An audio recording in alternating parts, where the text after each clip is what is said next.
Today we are putting our party labels aside.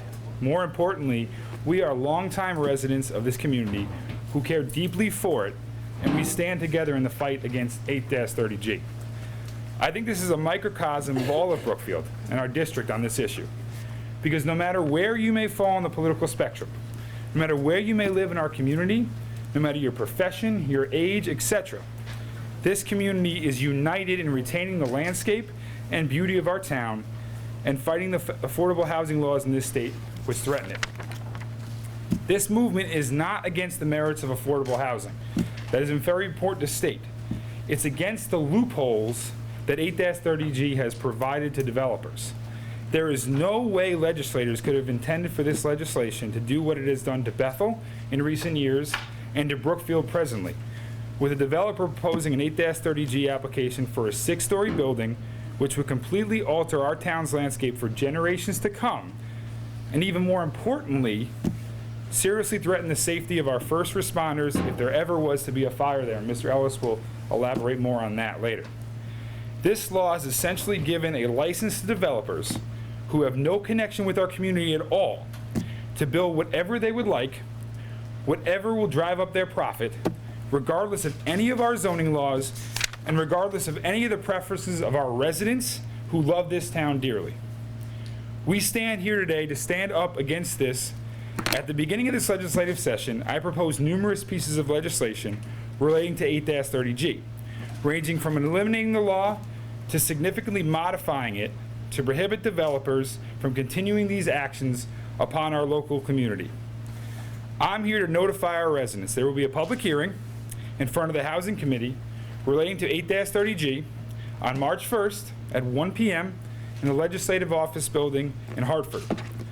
I humbly ask my fellow residents to join me on this day in standing up against this law and voicing our concerns and advocating for legislation which would eliminate the burden this law has placed upon our community. You know, I have to say that Steve and I have been able to work incredibly well together over the last 3 months. He's been incredibly supportive and helpful for everything that the town has been trying to do with the state. We have a number of issues and concerns that I won't discuss today, but Steve has been very helpful and I appreciate it. On 8-30G housing, I don't think anyone in our town is against affordable housing, is against having people who want to come live in our town and have a lower income to live with us. We have no problem with that. We have a huge problem when somebody comes in and tries to build a 6-story building with 254 apartments. It's a monstrosity. We're not going to stand for it. We're going to continue to fight this developer. We're not going to allow this development to go forward. It doesn't fit with the character of Brookfield, nor anything that we want to do in our four corners. I've lived here since 1983. Since 1983, I know, and I know it's before that, we have been working to develop our four corners, our town center. We are now finally starting to get it developed. We're putting in a streetscape. We're spending millions and millions of dollars. And what happened? To have incredibly large, inappropriate buildings built in our town. We won't stand for it.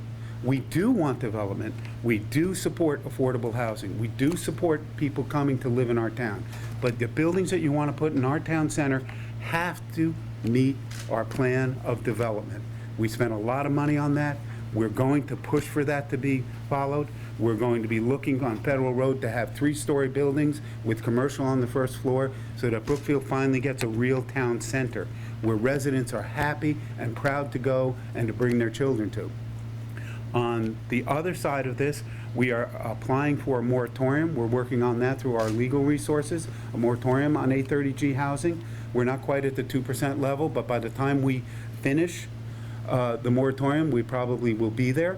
We are also continuing to file the application we started 20 years ago that would allow the town to have some control over these types of buildings. We didn't finish that application 20 years ago. We should have.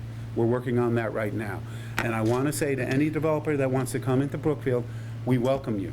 We want to build, but work with us and build structures that our residents will be proud of.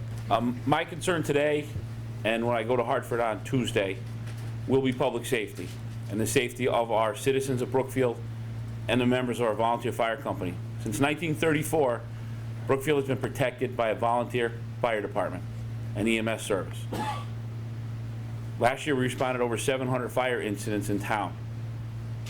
With this project, this 6-story project that's proposed, I feel that it puts our firefighters in danger.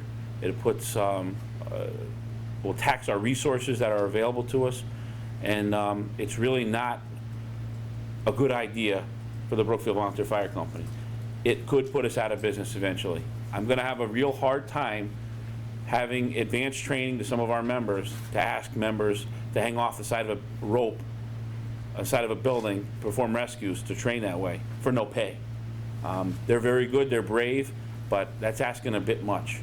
We're not equipped nor trained to fight fires in these types of buildings.